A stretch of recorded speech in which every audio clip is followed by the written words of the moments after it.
गेल्या काही दिवसांपासून बीडमध्ये बुलढाणा अर्बन क्रेडिट सोसायटी बंद पडल्याची अफवा पसरवली जाते।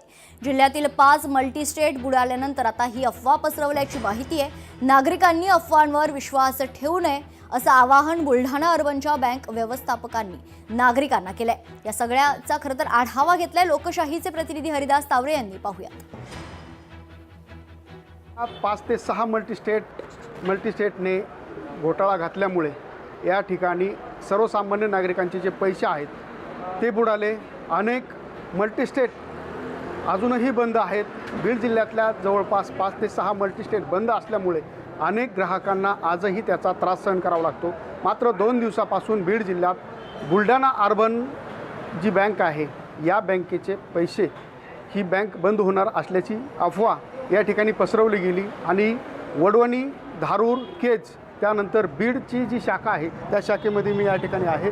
अनेक ग्राहक या ठिकाणी येत आहेत। आपलं जी सोनं असेल, पैसे असेल या ठिकाणी सोडवण्यासाठी प्रयत्न करत आहेत। मोठ्या प्रमाणात ग्राहकांची जी वर्दळ आहे ती या बँकेत असल्याचे या ठिकाणी चित्र पाहायला मिळते। मात्र या ठिकाणचे जे कर्मचारी आहेत यांनी मात्र या संबंधी बोलण्यास टाळले आहे।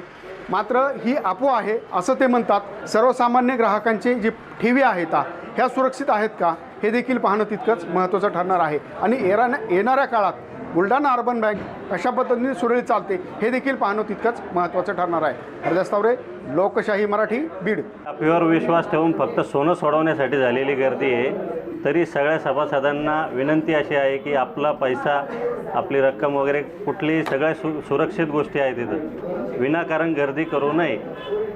सगळ्यांचं सोनं सगळ्यांना परत दिल्या जात आहे पैसे भरल्यानंतर, काहीच अडचण नाही कुठल्याही प्रकारची। नेमकं एवढी गर्दी कशामुळे आहे सर? गर्दी ही फक्त कोणीतरी उठवलेली अफवा आहे, त्यामुळे सगळ्यांच्या मनात भीती निर्माण झालेली आहे। त्यांना वाटतंय बँक बंद पडलेली आहे, बँक चालू आहे कंटिन्यू, ठेवीदार अजून आलेले नाहीत। सगळे हे सोडवण्यासाठी गर्दी आहे, बाकी कुठलीही गर्दी नाही। हे फक्त अफवेमुळे सगळे घाबरलेले आहेत, बाकी काही नाही। लोकशाही मराठी ऐका, पहा, जागरूक रहा।